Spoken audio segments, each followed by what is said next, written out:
Why is this important to me? Well, here's a little statistic for you.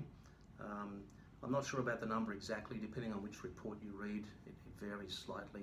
But when I say 72.6% of Australians retire broke, what I mean by that is that the vast majority of us in Australia retire dependent upon the pension, basically, for our ongoing lifestyle and ongoing survival. I would really like for you guys not to be one of those people. And the interesting part is it's not that difficult. It's not that difficult to actually avoid this situation. It just requires, as I said, some focus and some planning and some commitment to make some things happen that will make sure that you avoid being one of these people.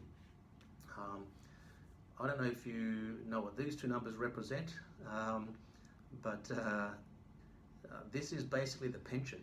So $808 if you are a single person, and $1,218 if you are a couple. Here's the good news, that's not per week, that's per fortnight. Now, I don't know if you've seen those ads on the telly with the retired couple in the sports car driving down the coast with the wind blowing in their hair, but on this sort of money, I don't think that's going to happen, and really we need to work past that. So why is wealth creation difficult? Well, it's a taboo subject, as I said. We don't like to talk about it. There's too much information. There's all sorts of conflicting information in the marketplace about it. A lot of people say to us, well, I don't have much money to start with.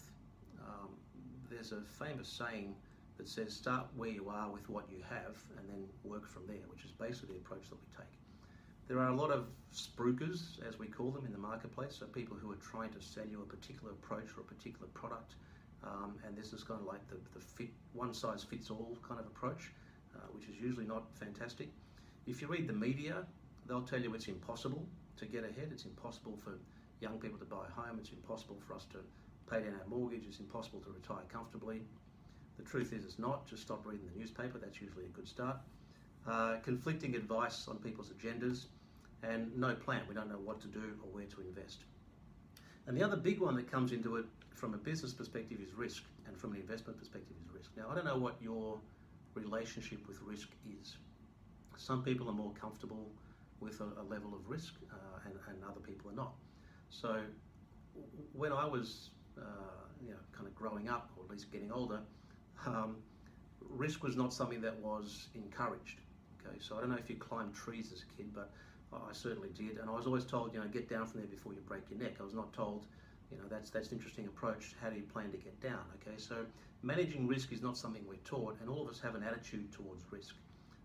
So if you're going to sort of progress and start to manage things a bit better, start to put some resources aside, start to invest, start to get some leverage, you'll have to accept a level of risk, whatever that is that's comfortable for you. We all have different risk profiles. So this is going to be a part of the process for you, is coming to terms with what level of risk you're happy to take and what you think you can actually then go and do and leverage. I don't know about you, but this was pretty much my financial education. I didn't get much of it at all. Okay, my financial education was work hard, make money, get a good job, get married, get a mortgage, and then retire happily ever after.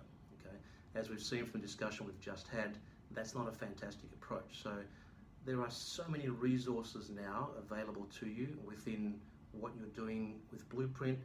Outside of that, in terms of books and people to go and listen to and what have you, to really start to understand finance and understand how to leverage your position to create a better outcome for yourself, that's crucially important. So again, this is something that I'd encourage you to start to think about over the course of the year and go, okay, what little steps can I take now, and how do I start to improve my financial position so that the value I'm extracting from my business works harder for me over the next 12 months, and I can start to position myself again for the next 12 months, next 12, the next 5, and get to a point where I can kind of go, cool, I'm now totally under control, I'm financially independent, I've got my work because I want to work, because I'm passionate about it, and because I love it, and I don't have to worry about money ever again.